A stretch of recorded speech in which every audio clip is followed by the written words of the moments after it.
le sait, en France, notre monde du travail, malheureusement, est trop souvent agiste. L'agisme est un fléau quand même dans nos entreprises. Le sujet de l'emploi des seniors est vraiment un enjeu majeur.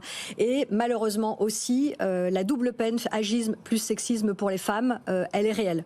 Les chiffres le montrent.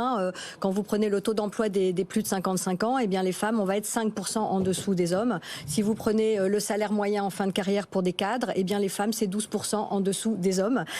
Et en fait, ce qui est très difficile dans ce sujet, dans cet enjeu à adresser, c'est que ce n'est pas que dans le cadre de l'entreprise, ça sort du cadre de l'entreprise. C'est un sujet vraiment sociétal.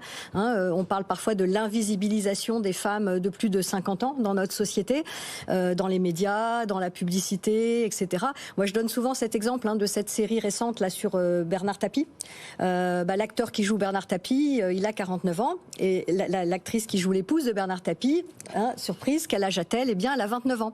Alors que dans la vraie vie, le couple Tapie a moins de 5 ans d'écart. Donc on voit bien vraiment à chaque fois cette difficulté. Et pour une femme de plus de 50 ans, donc de 54 ans, comme cette dame qui cherche un emploi, la grosse difficulté, enfin en tout cas le gros sujet, moi je le vois avec les femmes que j'accompagne, que ce soit en transition ou bien dans les entreprises en mobilité professionnelle, c'est qu'il y a une perte de confiance en soi, une perte d'estime de soi et une difficulté parfois à se positionner en fait sur un projet d'avenir, sur une prospective. Donc c'est très important de travailler aussi sur soi pour pouvoir se projeter, parce que quand on a 54 ans, 55 ans, il reste 10 ans à travailler.